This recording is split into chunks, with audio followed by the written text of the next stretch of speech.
Ya, pemirsa, kembali bersama Dialog Jurnal Siang. Kita masih berbincang-bincang ringan dengan Mbak Arzelti Bilbina ya Mbak. Aduh, saya salah sebut terus Bilbinanya nih. Mbak, untuk tadi kenapa Mbak kok agak ragu mengenai bisnis hijabnya ini? Kenapa nih Mbak? Ragu sih enggak ya, Masya Allah gitu loh. Sebetulnya bukan bisnis ya, dalam arti lebih kepada syiar gitu ya. Karena yang kita ketahui kalau kita menggunakan hijab itu kan harga untuk membeli baju hijab itu kan dari bahan aja udah pasti banyak ya, meteran yang dibutuhkan. Takutnya mahal gitu. Sementara kita harus berpenampilan cantik, elegan gitu ya, fashion. Jadi bagaimana caranya agar berhijab ini bisa menjadikan syiar buat kita sehingga kemudian semua perempuan berhijab jadi kelihatan cantik. Dengan ilmu yang kita punya di dalam dunia fashion, boleh deh saya bismillah deh saya buat desain, saya bikin baju, saya ini terus kemudian saya jual gitu. Maksudnya bukan dijual, dipakai oleh keluarga kita dengan harga yang karena kita sebetulnya jualannya konveksi garment. Jadi jualannya grosir. Jadi bukan jual satu dengan butik yang harganya jutaan, tapi enggak, cuman atasan 80.000 gitu. Tapi belinya harus 3 gitu. Jadi yang memang kita buat fashionnya, trennya, cutting yang lagi tren sekarang, tapi bahannya pun bahan yang murah, yang bagus kualitasnya, yang kita produksi sendiri dan kemudian kita buat dengan kadar banyak gitu loh. Jadi bukan cuma 1 atau 2, tapi berapa lusin gitu, kita bikin 100 lusin sehingga kemudian menjualnya dengan harga murah itu ya insya Allah gitu. Jadi segmentasinya memang lebih ke grosir Mbak ya, yang jumlahnya banyak begitu.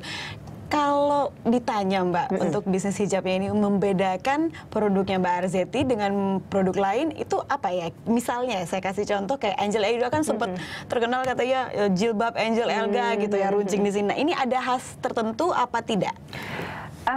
Aku sih pengennya keluarga yang menggunakan hijab itu jadi lebih ke fashion, feminin, ringan, jadi nggak ribet, nggak penuh gitu loh, nggak numpuk gitu loh. Jadi yang elegan, simplicity dan nyaman dipakai, nggak panas gitu dan murah dan yang pasti sih bisa berganti-ganti terus. Gitu. Ini dari kapan ini Mbak? Bisnisnya sudah running? Udah lama sih ya, memang dari keluarga dulu juga kan bisnisnya memang di sini, jadi gue tinggal ngejalanin. Terus bagaimana? Bagus, cukup bagus perkembangannya. Insya Allah, insya Allah. Jadi tujuannya memang bukan lebih ke bisnis ya, tapi untuk syiar Islam ya, untuk mengajak para muslimah. Kamu cantik sekali kalau pakai jilbab. Sejujurnya saya sudah kepikiran untuk pakai jilbab, tapi belum terjadi sampai sekarang. Gak apa-apa, yang penting kan orang melihat dirimu juga udah bisa dijadikan contoh dengan attitude, akhlak, budi pekerti. Amin, alhamdulillah. Satu figur. Mungkin kalau ada tips, saya kan sudah kepikiran untuk pakai jilbab. Kalau dari Mbak Arzelti mungkin ada tips dan masukan maksud aku buat aku untuk gini loh, orang yang sudah punya keinginan begitu Mbak, tapi belum dilakukan itu ya, apa kira-kira? kira-kira? Kalau sudah punya keinginan artinya sudah punya niat, diperkuat kembali. Tapi kembali lagi ke basically diri kita. Apakah kita memang pengen? Kalau enggak pun enggak apa-apa buat aku. Nggak ada perbedaan.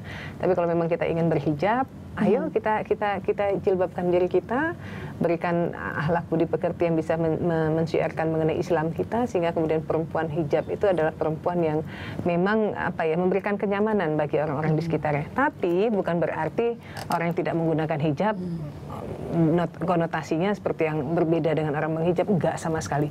Buat kita bagaimana kita dicintai Allah itu aja.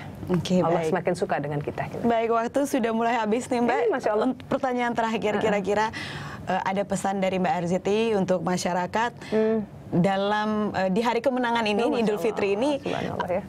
Apa begitu pesan yang ingin disampaikan untuk Idul Fitri tahun ini? Iya, insya Allah kita sudah menjalankan ibadah Ramadan dengan kehusukan kita dan pahala kita. Mungkin saja kita termasuk orang mendapatkan malam Lailatul Qadar. Insya Allah tahun depan Allah juga memberikan kesempatan kembali kepada kita untuk bisa menikmati yang namanya bulan suci Ramadan. Insya Allah. Gitu. Baik. Terima kasih Mbak Arzelti telah hadir bersama kami. Tadi sempat menunggu cukup lama. Terima kasih. Silahkan selamat mudik ya. Semoga sampai ya selamat di tempat tujuan. Selamat Lebaran sayang. Maaf lahir batin ya. Mbak Arzelti. Ya pemirsa, kami akan kembali dengan Jurnal Siang setelah jeda berikut ini.